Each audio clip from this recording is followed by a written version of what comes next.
সামনেই সরস্বতী পুজো। সকল ছেলেমেয়েরা সেজে গুজে স্কুল কলেজ যাবে, গিয়ে সারা দিন আড্ডা, জমজমাট আড্ডা। তারই মাঝে বন্ধুদের পিছনে যদি একটু কাটি দেওয়া যায় কেমন লাগবে? তার জন্যই তোমাদেরকে কয়েকটা প্রশ্ন শিখিয়ে দিচ্ছি, এবার পড়েই দেখো না কি হয়।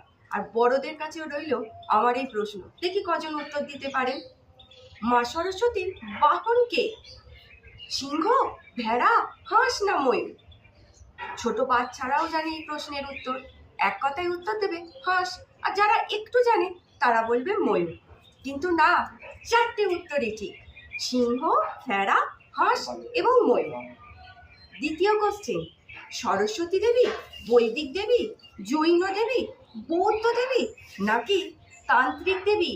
সেই ক্লাসে উপস্থিত দেওয়ার মতো সবাই হাত তুলে জানাবে বৈদিক দেবী। না, চারটে উত্তরই ঠিক। আমাদের পশ্চিমবঙ্গে আনাচে কানাচে কালী মন্দির, শিব ঠাকুরের মন্দির, রাধাকৃষ্ণের মন্দির, মা মনসার মন্দির দেখা যায়, কিন্তু সরস্বতী দেবীর মন্দির কটা দেখা যায়? হাতে গোনা কয়েকটা। তাহলে এই সরস্বতী দেবীটা কে?